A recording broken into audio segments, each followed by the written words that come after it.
That was a portion of the title track from Conference of the Birds, Dave Holland's 1973 album with Anthony Braxton, Sam Rivers, and Barry Altschul. Dave Holland is my guest on this episode of the Burning Ambulance podcast. Hello, I'm Phil Freeman, and welcome to the Burning Ambulance podcast, part of the Osiris Podcast Network. If this is your first time listening, welcome, and if you're a long-time listener, welcome back. You can find us on iTunes, on Stitcher, and on a bunch of other podcast aggregators, or you can just visit burningambulance.com, where we have a lot of other content, including album reviews, interviews, videos, etc. If you are hearing us on iTunes, please consider giving us a star rating or even writing a review. And if you want to support us in a tangible way, that is to say by giving us money, go to patreon.com/burningambulance. The Osiris Network offers about 24 podcasts on all kinds of subjects, from music to craft brewing to journalism and literature to comedy to parenting. So visit osirispod.com and have a look around, because I'm pretty sure you can find at least a few other shows that will be of interest to you. They do live events from time to time too, so if that's something you'd like to know more about, consider signing up for their email list. Osiris also partners with Relics, so visit relics.com for music news and whatnot. So Dave Holland is a jazz bassist who's played and recorded with a mind-boggling number of people over the last 50 years. He got his start in London in 1967-68 playing club gigs and stuff, and one night he was spotted by Miles Davis and invited to fly to New York on like 3 days' notice and join his band.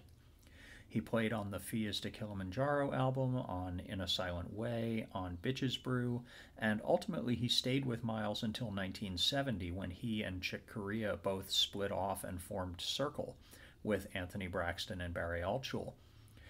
In the 70s, Holland worked with Braxton a lot. He worked with Sam Rivers a lot. He formed the trio Gateway with John Abercrombie, the guitarist who passed away last year, and Jack DeJohnette.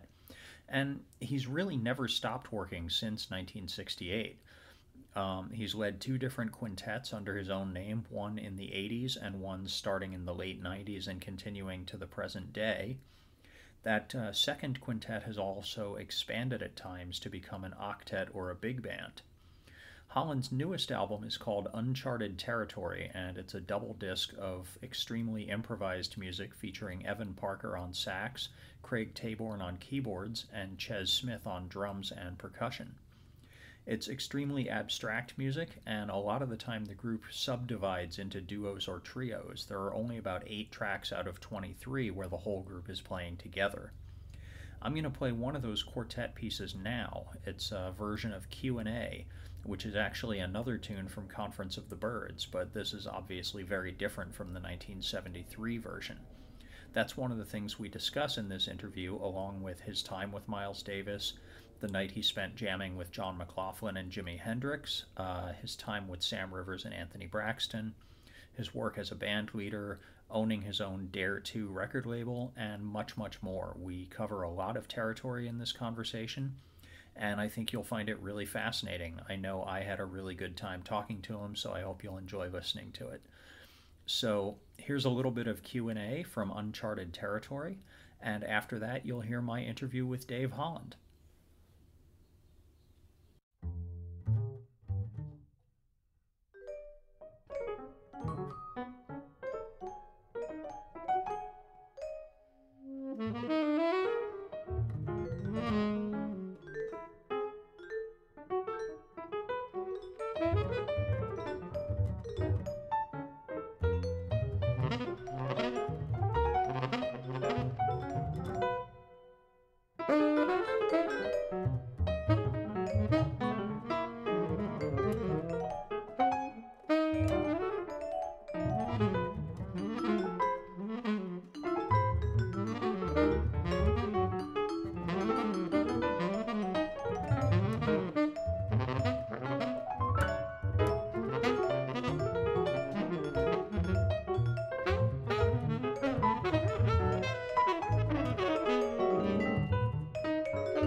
I'd like to start with the new record.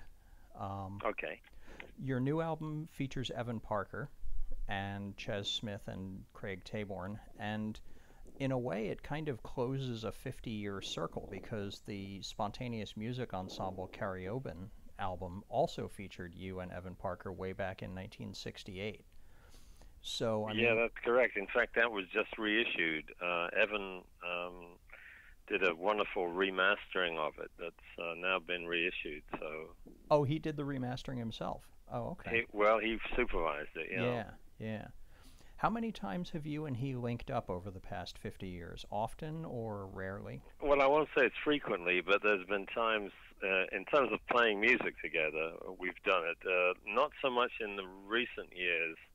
In the 80s and 90s, we did a few things together, an odd recording here and there. But we've remained good friends, and we frequently meet, usually in London. If I'm in London for any period of time, I always call him, and we have lunch together usually, or something like that, and catch up. So we've remained very, very good friends. Mm-hmm. Mm-hmm. And you did a duo performance recently as a benefit, also for the Vortex Club, right?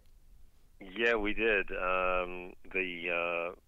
This was in March, and the Vortex is a club that provides a platform in London for a lot of really interesting music, and it's a non-profit organization, but it receives very little funding from any kind of institutions. In fact, almost none.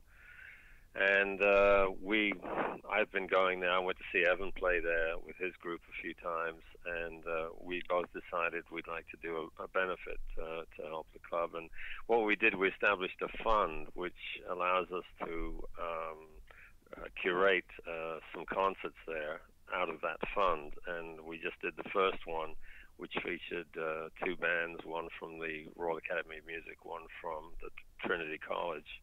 Mm-hmm. Trinity Laban, and we have another one coming up in June, and then we're going to start a series in September of monthly concerts. Oh, nice, nice.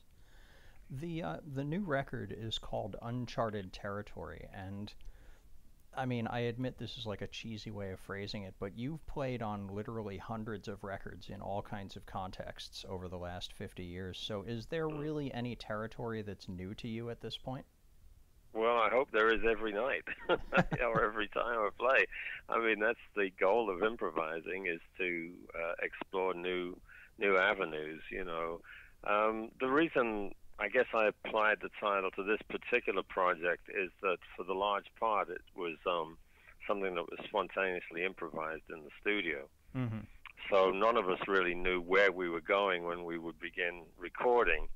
We just started and then let the piece evolve based on our instincts and what we heard from each other and the dialogue that was created and the sense of form that we all bring to the improvising context. And the three musicians that I was lucky enough to have with me on this recording are just masters of doing that.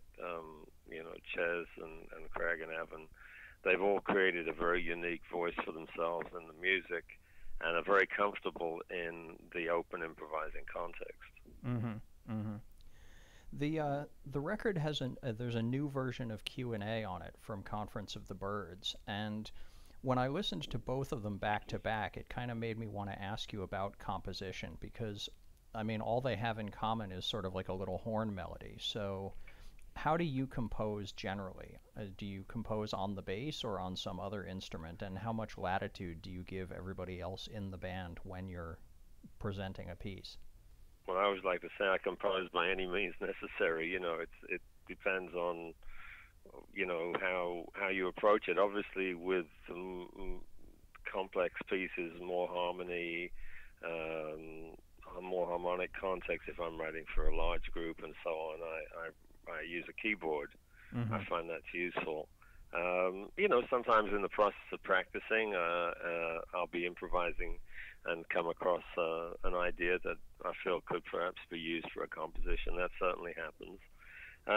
But I would say the main thing is that, my writing has always been geared to who I'm writing for. It's usually for particular people, and it's very utilitarian in a sense that the idea is to present a context from which we can then start exploring development of that context. And that very much depends on what we're doing, what kind of approach we're taking in the music. And the other thing for me is also, as an improviser myself, the compositions feed my improvisational development, so I write pieces which I find will challenge and help me develop ideas, things that I'm working on as a player. Mm-hmm. So there's a kind of symbiotic relationship. This is something that's been done by many players. I mean, I can cite quite a few, particularly John Coltrane. He wrote a lot of songs like Giant Steps and things that came out of his studies and work process that he was using as a player, and then he would write a composition that would act as a vehicle for developing those ideas. So, that's pretty much how I see composition when I'm working. Yeah. It's always the piece Q&A. I just thought it would be interesting to have these as bookends. The piece was written actually originally for when I was with a band called Circle, which was involved Chick Corea, Anthony Braxton, and Barry Altschul. And that was a piece, that was a group that, it's probably 45 years ago, more actually, 48 years ago. We were also exploring a lot of different ways of dealing with improvisation and open improvisational context. So I thought it would be interesting to have that piece on this recording, just as a kind of connecting point between those two projects, the earlier one and this one. Mm-hmm. Mm-hmm. Do you think that your approach to composition, which is, as you say, sort of utilitarian, and then also kind of thinking of the group in a sense, do you think that you have that perspective because you are a rhythm section guy rather than a lead instrument guy? I mean, you don't necessarily get that kind of generosity from trumpet players, for example. Oh, I wouldn't like to categorize things like that. I mean, if you look at the work of Duke Ellington, he wrote for the players in his band. Mm-hmm. Mm-hmm. He thought of them. He thought about where their strengths were as players. And I remember he said something about Cootie Williams. There was a certain 10-note range that he got a particular sound in, and he would write pieces that would help feature that. And of course, the beautiful ballads he wrote for Johnny Hodges and Harry Carney, the features he did for Harry Carney. All the players in his band, were framed within a piece of music that allowed them to fly and allowed them to express themselves in their particular way. Mm-hmm. Mm-hmm.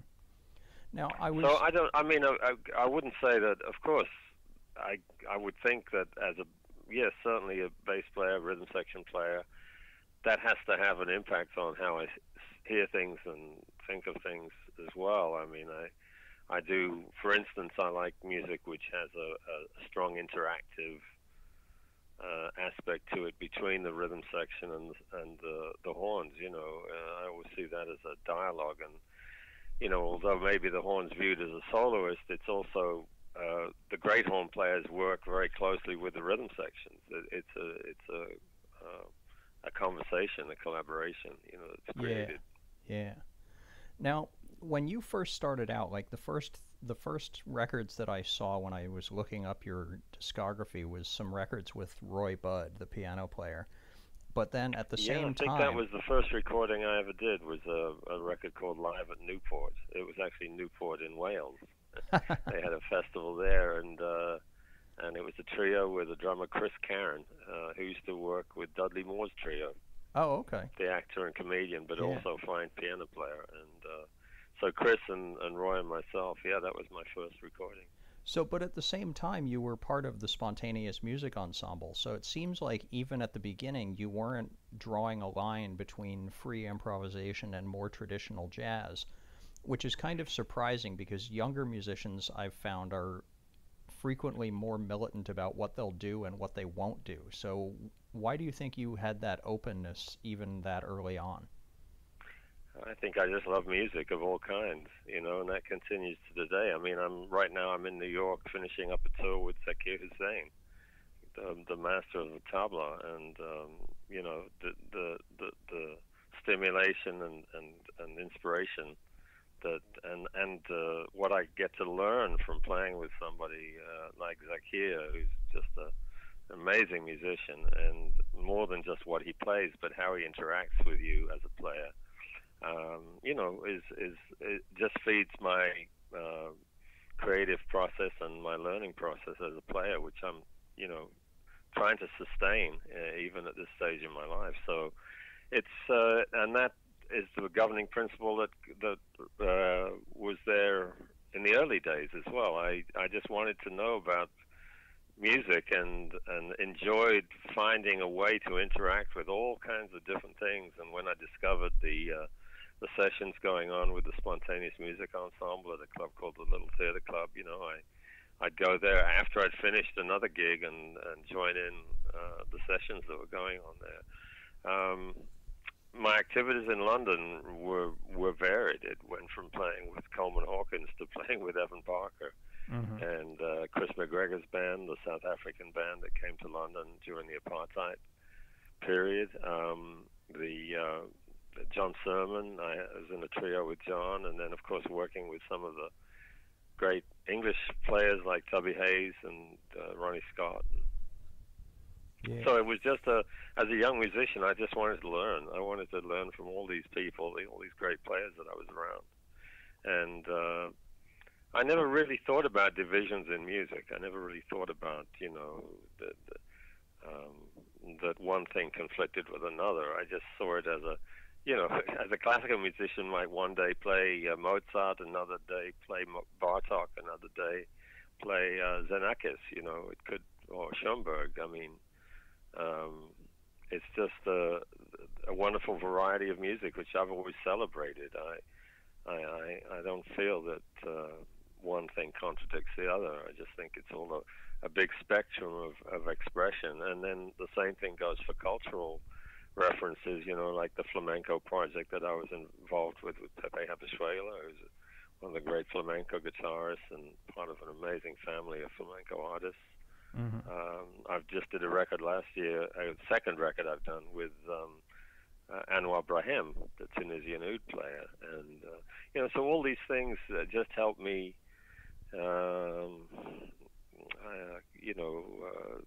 look at music from different angles, really. Yeah, yeah. Now, your first studio session with Miles Davis was in September of '68, and then immediately after that you were in the road band. And I'm curious because he never played the music from the Kilimanjaro record live, but some of the tunes from Bitches Brew were in the live book like right away. So yes. Did he feel all along like Bitches Brew was gonna be a bigger album than Kilimanjaro, and that the label was behind it, so he had to sort of get behind it too, or what was? Do you know what his thought process was? Well, I can't speak as to his thought process honestly, but I think that that's a good question. I've never really considered that.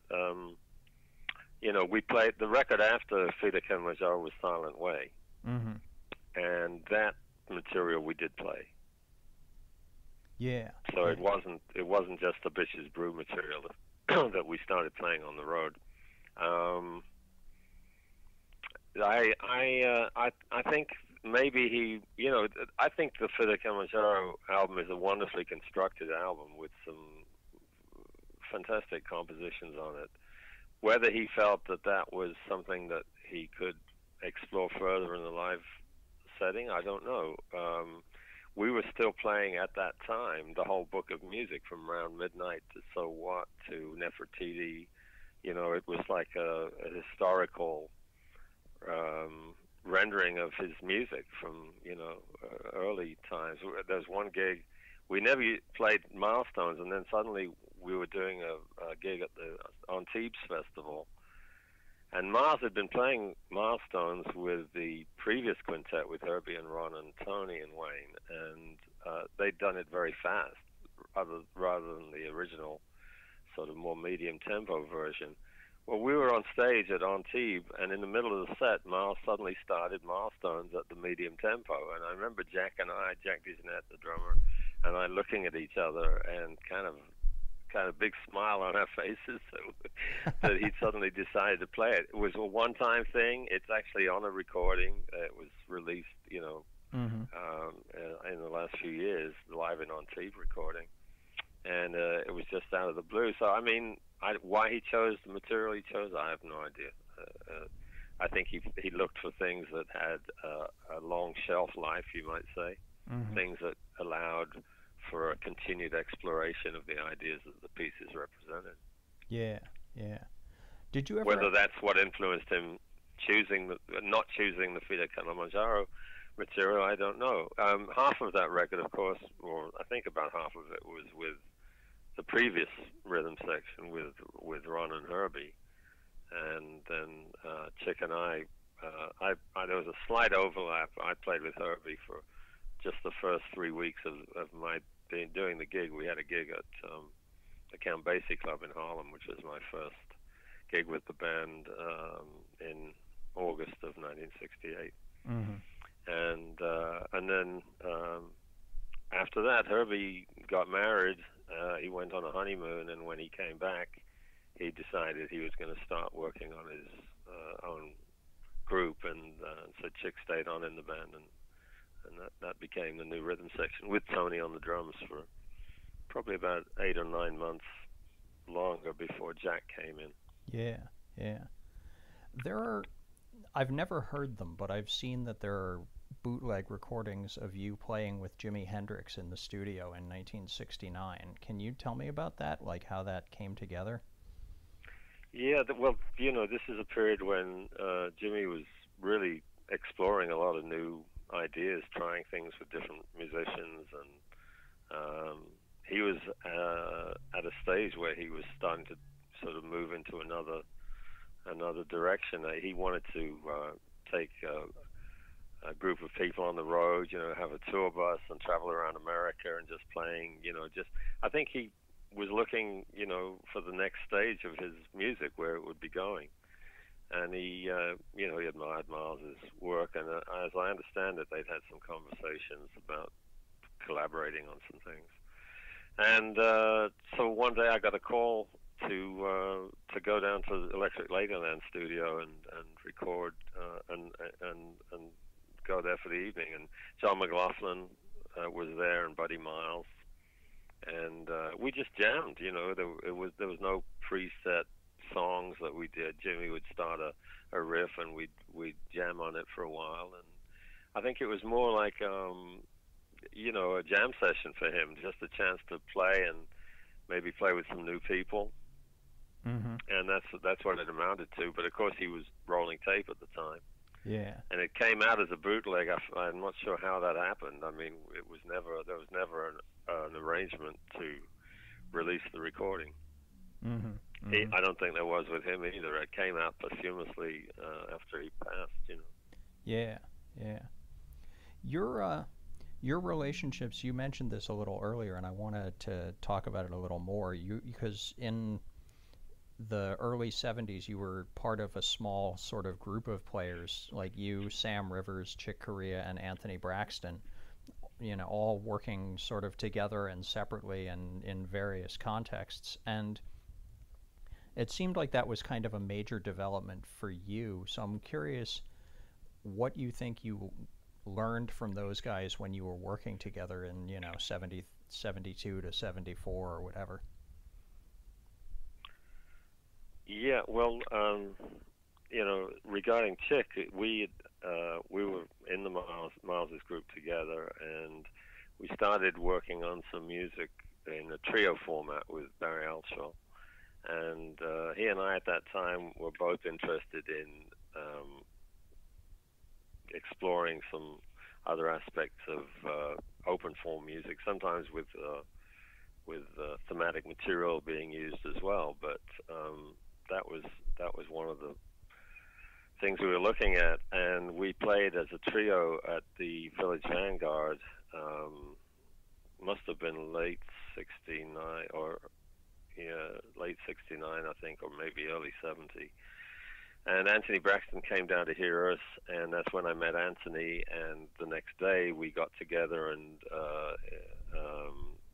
had a little jam session during the day, and that's how Circle was born, the quartet with Barry and Anthony and Chick. And just prior to that, we'd done a recording called Song of Singing, which is a trio record that was done under Chick's contract with, I think it was Solid State Records, I believe. And so that was kind of a direction we were going in, and both Chick and I decided to leave Miles's group to follow that up. So that's what we did, and the group was formed, Circle, and then we went to Europe for a period of time, made some concerts there, one of which was recorded. It's the Circle Paris concert record. Mm-hmm. Then came back to America. We moved out to LA, all of us, and you know, we're struggling, to be honest. I mean, we were playing to very few people, but very committed to the music. And then at a certain point, Chick decided that he wanted to not be involved with that any longer, and he came back to New York, and that's around the time he started Return to Forever. Mm-hmm. So I got back to New York about 5 or 6 months later, and Barry had already come back to New York, and he'd started going to Sam Rivers' loft and just playing with him, I think duo, and Barry suggested I come and join them. So we used to play at Sam's loft, you know, for 3 or 4 hours at a time. And Anthony, in the meantime, had gone to Paris and stayed there for a while. And I had just begun a relationship with ECM Records while I'd been in Europe with Circle, and that record came out on ECM. I did a duet bass album. Chick and Barry and I did a record called ARC. That was, all these were on ECM Records, and they were early recordings that Manfred did. He just started the label Manfred Eicher. Mm-hmm. So I was playing with Sam. We started. At the time, my full-time gig was with Stan Getz, and I was working with Stan for a year and a half. And then during that time I was with Stan, Manfred asked me if I wanted to do another recording, and that's how the Conference of the Birds record came together. And what I decided was that the people that I was feeling I was exploring the music that I was most interested in was with Sam and Barry and that trio. And I contacted Anthony, who was still in Paris, and I asked him if he'd come and join us and make it a quartet. And that's how the Comes of the Birds record came together. We did a couple of nights at Sam's loft studio, Rivby, which is at the performance space that he supported, and then went in the studio and recorded. Mm-hmm. Mm-hmm. So the stimulation, your original question is, what did I get from those relationships? It was a chance to, you know, fully vent my creative ideas, and within the freedom that I had in those groups. Very different situations. Sam was just open-ended. He just there was no written music. We just played and structured the music as we went, and it was like an open, a blank page of music every night. Whatever we wanted to fill it with, we could do.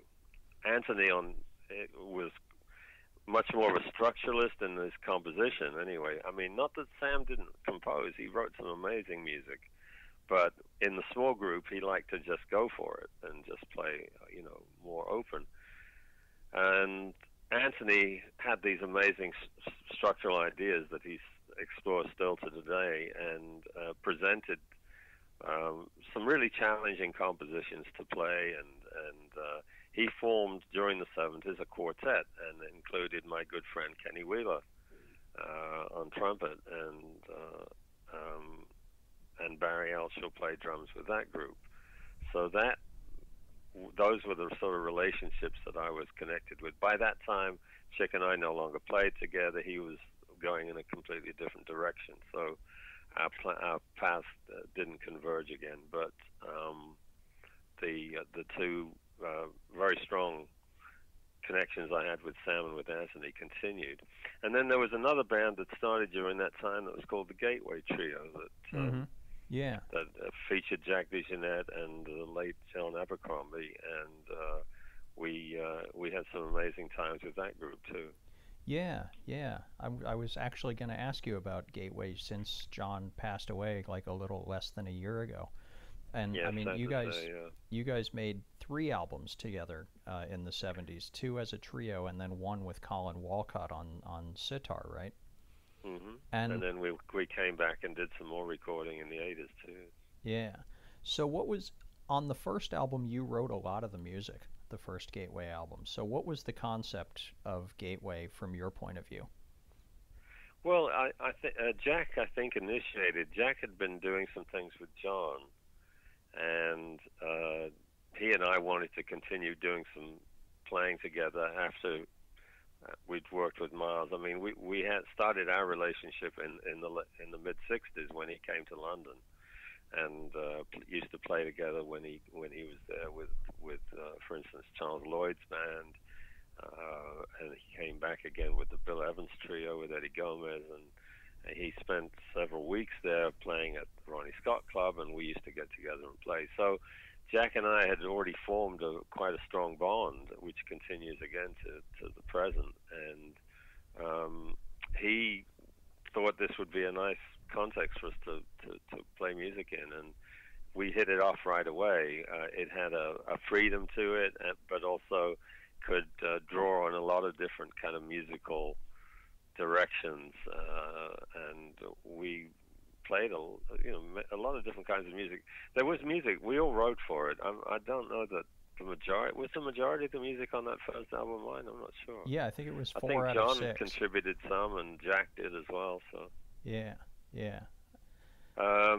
But I mean, we did quite a lot of touring together. The albums, just represented some of the music we played. There was a lot of other music that we didn't actually record in the studio.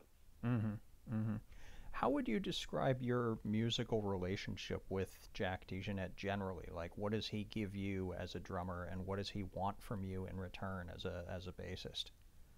Well, he's just my partner, my friend, my brother. He's somebody that from the very first time we played together, which was a jam session, I was playing an after-hours jam session at a club in London. The club was closed, and Jack came in. I didn't know he was in the club, but I was on stage playing with a group of people, and suddenly I heard something happening over at the drums that was different. I looked over, and Jack had taken over at the drums.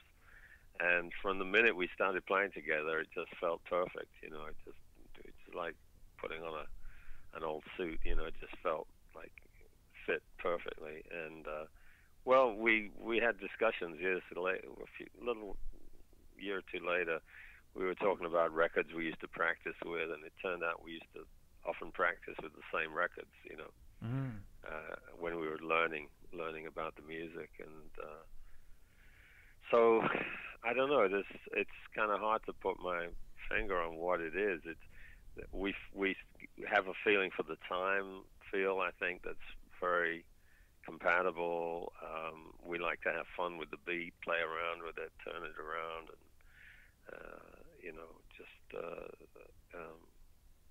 there's a sort of playfulness sometimes to the playing that's a lot of fun.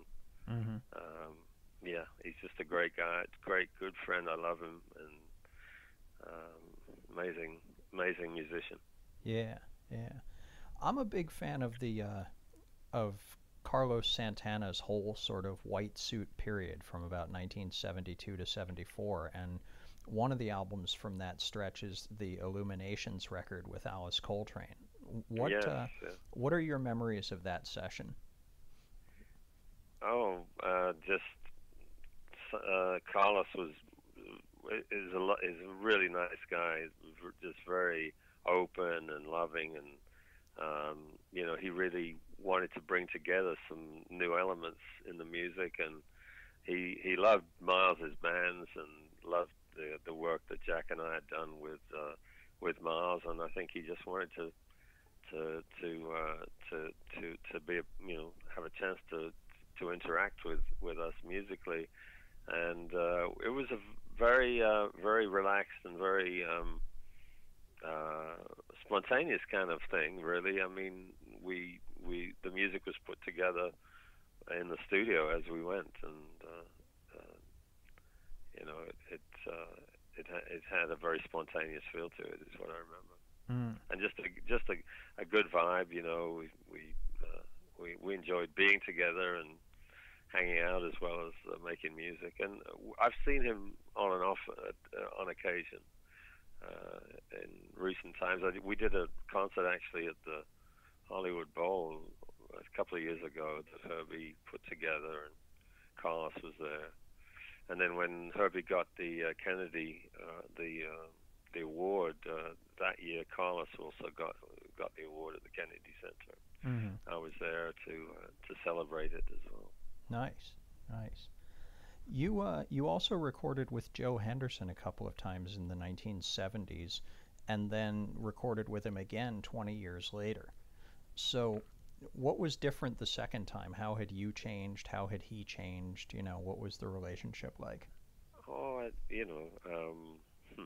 well, I'd worked with Joe, first of all, very briefly in London at the Ronnie Scott Club. I'd already, a couple of weeks before the gig started, the situation with Miles hearing me at the Ronnie Scott Club and asking me to come to New York to play with his group happened, and I was waiting to get the final word on what was going to happen, and I started a gig with Joe when after the first night I came home, and that evening, or rather in the early hours of the morning, I got a call from Miles' manager saying, "Can you be in New York in 3 days?" And so I didn't get to finish the run with Joe there. But when I came to New York, yes, Joe did a couple of recordings that he asked me to be involved with. He's just was an amazing musician, incredible saxophone player, and he wrote some music certainly that had a big impact on the musical community. The recordings he did in the '60s that really set a new direction in those compositions, and myself and a lot of the young musicians in London, listened very carefully to those recordings. So he made a real impact on people, and not just in England, of course, here too. Yeah. The interesting thing was, all through his career, Joe had a book of music, a collection of songs that he liked to play. It was like his songbook, and that didn't change that much. He did other songs for records that he did, and so the new material was played on the recordings. But the gigs that we played together very often featured more or less the same songs that he'd been playing for many years. And it was just like he'd been honing these songs and finding new ways to approach them. So that was interesting. And how did we change? Boy, I can't even think about how to answer that. I mean, I guess as you develop your music, you start to find ways to be more succinct and fine-tune your approach to the music and your vocabulary and so on. And the last gigs that I did with him were just wonderful. They were just in a trio context, which I love. I love that saxophone, bass, drum trio setting. And fortunately, several of them have appeared on YouTube and gigs we did. So I get a chance to listen to them and relive them a little bit. Yeah, yeah. You formed your first quintet in the 80s and made 3 albums for ECM with them. And I'm curious, like you say you had a long relationship with Kenny Wheeler, and the combination of him and Steve Coleman is really an interesting one, and not one that would have jumped immediately to people's minds maybe. So how did you come about combining those voices and putting that band together? Well, just in a general way, I like diversity in the band. I like I don't want everybody to be on playing the same way. Again, I refer to Duke Ellington's band. Each person had an individual sound and an approach to the music, and I think for me that makes the music broader and more interesting. And that band had another great horn player in it, Julian Priester, who also has his own voice and his own sound. So, that three-horn front line, first of all, I liked this. There was a sound that I heard, I kind of thought back to the New Orleans days, of course, with trumpet, trombone, and clarinet often in the front line, but that was part of the sound, and then bass and drums added to that, and that kept the harmonic context really open. Kenny has been part of my life since I was in London. You referred to the early recordings I did. One of the records I did in the early days was the Windmill Tilter album. That's just a beautiful example of Kenny's writing, and that I had the opportunity to perform on. So Kenny's music has been a part of my life all the way through, and still is. I still play his music, and it represents a really unique body of work that he presented, and some amazing big band writing that he did. I had, as I said, played with Anthony Braxton, who had also included Kenny in that group. And Kenny music, it spans, the whole range of playing, from really strong harmonic settings to free music and the things that he did with the Spontaneous Music Ensemble that we were talking about earlier. And that's something also that I like in my relationships with musicians. The musicians that have a broad range of musical approaches that are personal, but at the same time can handle all kinds of different settings. So that group for me was what I was hearing for my first venture as a band leader. Mm-hmm. So the polarities were, as you say, strong. I mean, I see the same thing with Conference of the Birds. Two saxophone players, really different. Sam Rivers and Anthony Braxton, really different in their approach, their sound, the feel that they play with. But that diversity, I think, really added something to that recording. Mm-hmm. Mm-hmm. And you wanted that sort of openness to give the horn players room to run, which is why there was no piano, right? Yeah, I'd been working in a lot of pianoless groups, and enjoyed, from early days of listening to Ornette's group and the kind of freedom and mobility that had when it wasn't anchored by a chordal instrument. And so I wanted to have that in that early quintet. Yeah. And the second quintet, I feel like, is interesting to me because you sort of had a bridge between them, which was Robin Eubanks, but because he came in at the end of the first one and then came back for the second one. But the second one I felt like was more, at least on record, was more focused on rhythm than the first. So, I mean, were you doing something differently with that band, like consciously, or? Yeah, I think at that point that was something that I was working on. As I said, when we were discussing, composition, one of the things that I wanted to develop in my own playing was, working in different rhythmic contexts and different time signatures and a variety of time signatures, I should say. So that was part of what we were looking at, and again, it was to do with the players I was playing with.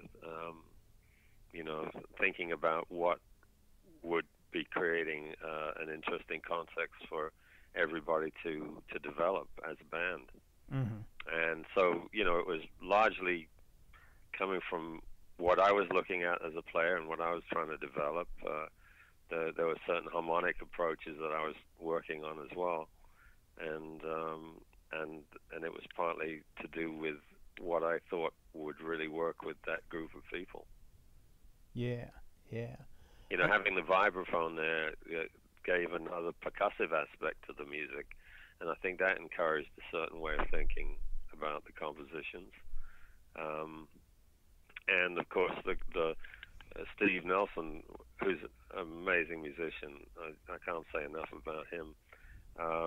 You know, he brings an incredible harmonic vocabulary with him as well.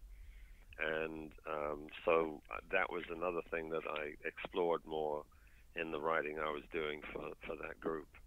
Mm-hmm. Mm-hmm. And I'm curious about the sort of, I guess the best way to put it would be like the generational aspect of it, because, for example, I think Chris Potter comes up after the initial, you know, the wave of musicians that you came in with. So did you have that sort of like elder statesman leader thing going on in your head at all? No, I didn't think about that at all. I was just thinking about who I wanted to play with. You know. So you don't worry about, you know, feeling responsible to like bring up younger players or anything like sort of an Art Blakey-ish type of a mindset at all?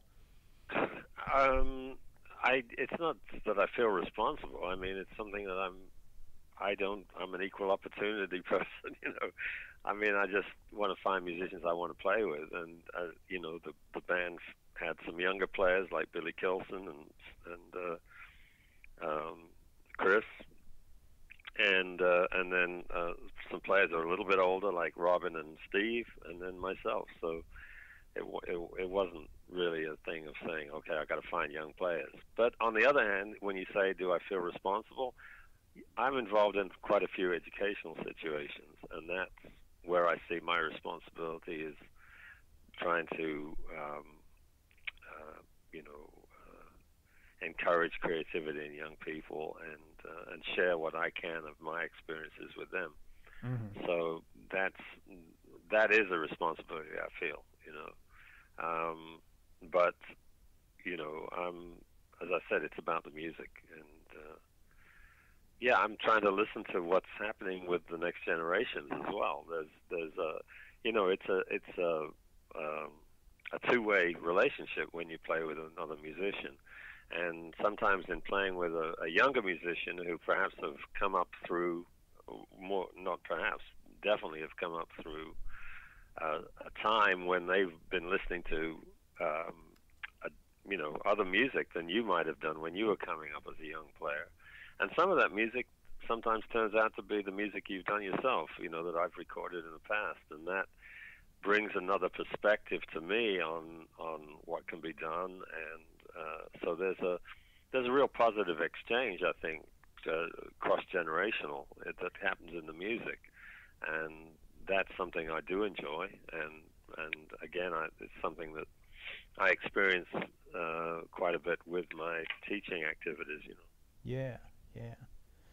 I spoke to Charlie Hayden some years ago about teaching, and because he was a professor at Cal Arts, I guess, for many years, and he was talking to me about the fact that he says, you know, I don't teach my students harmony, I don't teach them theory, you know, they get all that stuff in their other classes. He says, I teach them to look at the stars, and, you know, I try and encourage, sort of encouraging like an improvisatory mindset. So, I mean, is that what you're, you know, what you focus on with younger students, or I try to focus on whatever I feel is going to be useful to them. You know, every musician is different. And I think the goal of the teacher or coach is to help the player release their own creative ideas, and whatever can be done to help that happen. Sometimes they do need some help, and they might be curious about music, for instance, that I've written or that I played, or you know, and they may want to discuss that or the compositions and things like that. Well, I'll discuss it, of course. I mean. Or the rhythmic things that we were just discussing. Mm-hmm. So it's, you know, it's really, I feel that teaching needs to be done in relationship to who you're teaching, you know, and what stage they're at, what their level of understanding is, what they need. You know, I've been involved with a couple of organizations that are dealing with 12 to 18-year-olds. Well, that's a whole different set of things that you deal with them, as you might with somebody, in their 20s or whatever, Yeah. because they're at a different stage in their development, Mm-hmm. Mm-hmm. The second quintet was also the core of the octet and the big band. So, do you do the arrangements yourself for the larger ensembles? Because we were talking about that a little bit earlier. And yes, I do. Yeah. Yeah, and who's who's your model as an arranger? Like, what are you attracted to in the big band format? I know we were talking about Ellington to a degree. So, Billy Strayhorn was one of the people that I love his arranging style. Kenny Wheeler, Duke Ellington, Thad Jones. I don't want to compare myself with those people, but they're people that have given me inspiration, and who I've listened to how they approach using the band in different ways. Mm-hmm. Mm-hmm. Now this is sort of a goofy question, but it is something that I noticed. As soon as you left ECM and formed Dare 2, your album covers started to feature a lot of really bright colors. So how big a factor was that in your decision? No, that wasn't why I started my own record label. It was, that was what I wanted to have on the covers of my albums for the new label. Yeah, but it wasn't an issue that I needed to start a label so I could have different album covers. It was just to have some more independence about when I record, when I release records. I had already been producing my own recordings prior to leaving ECM, so for the last 7 or 8 years, I think I'd been going in the studio and doing the production myself, and then offering it to Manfred Eicher at ECM as an idea for a recording, and he would then put it out. So,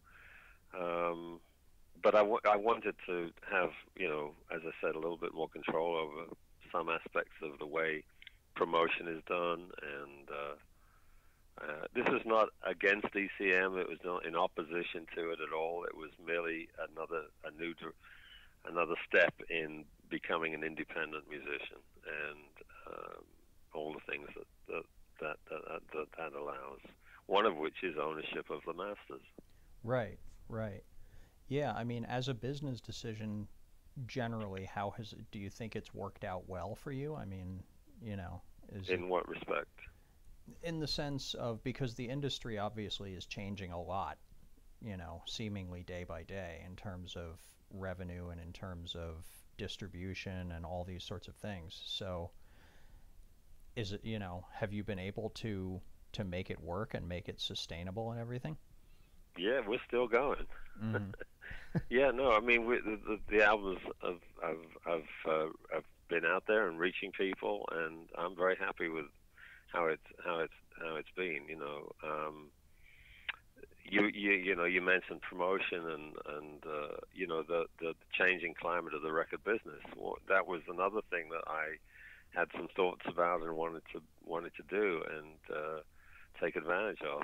And there's a lot of things opened up that independent musicians can take advantage of now. Ways of distributing and connecting up with your audience.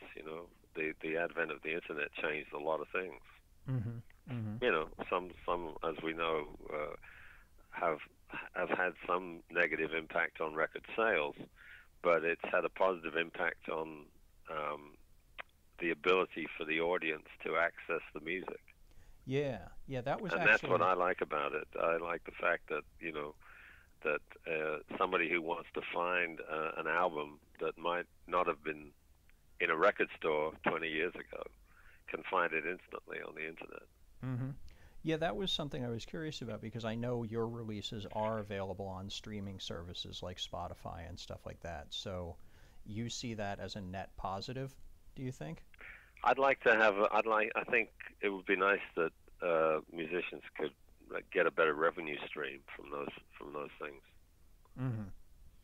yeah.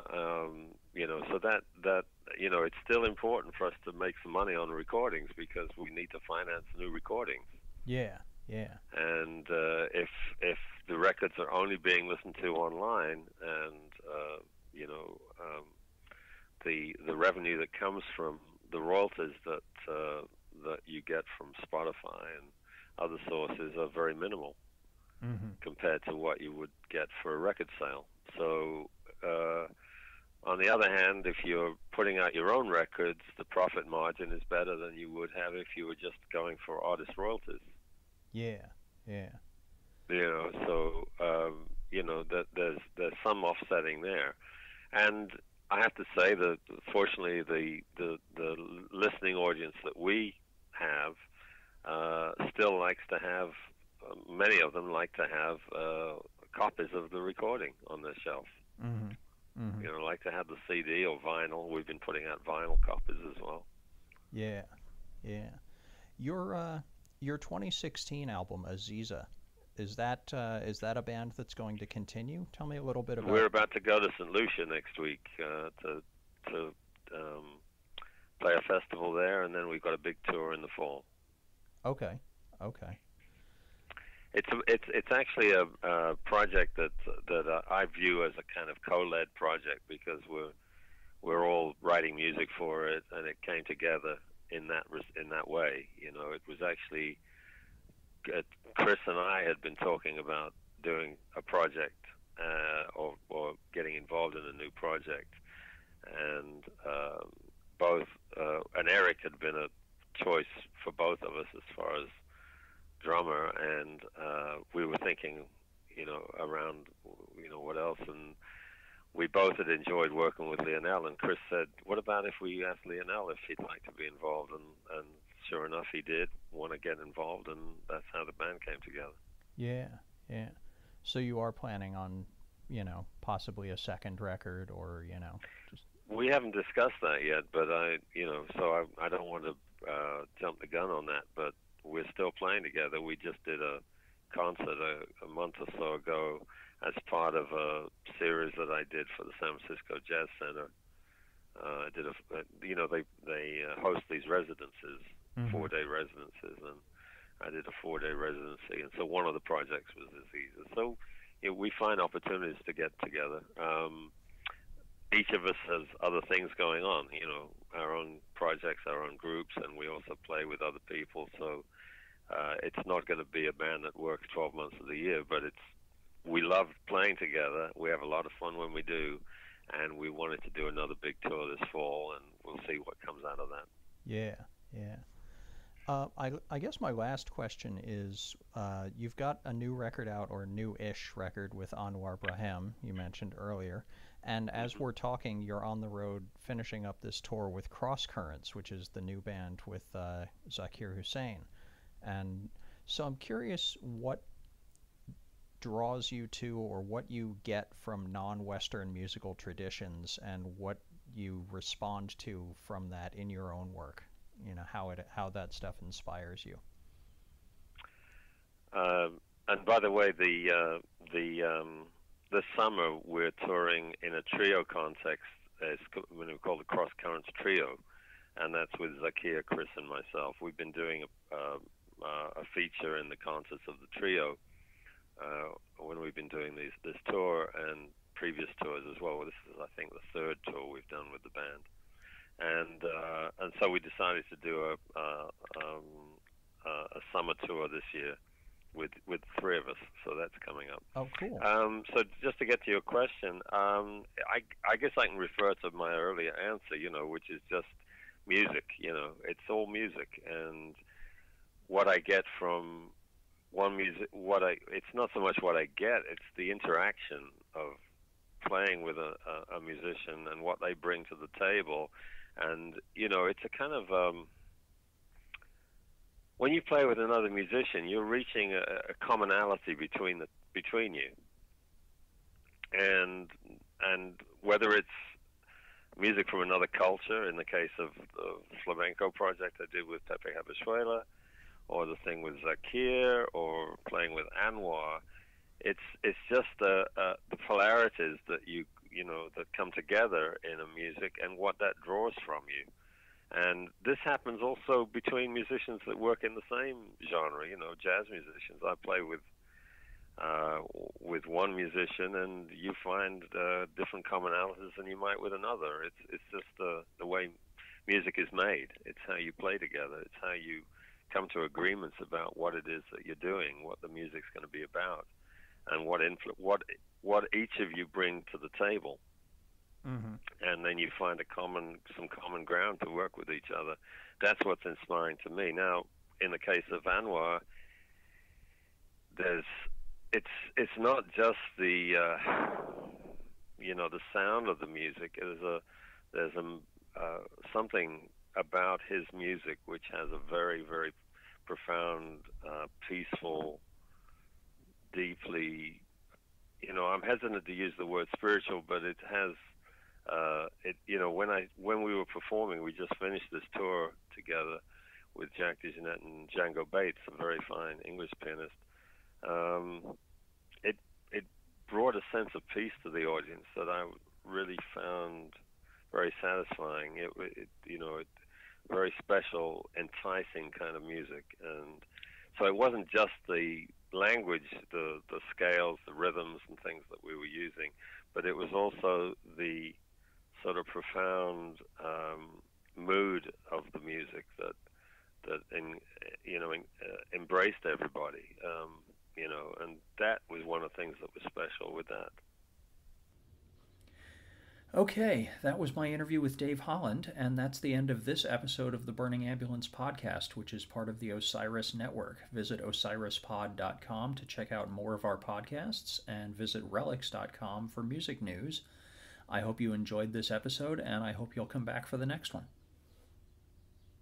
Osiris.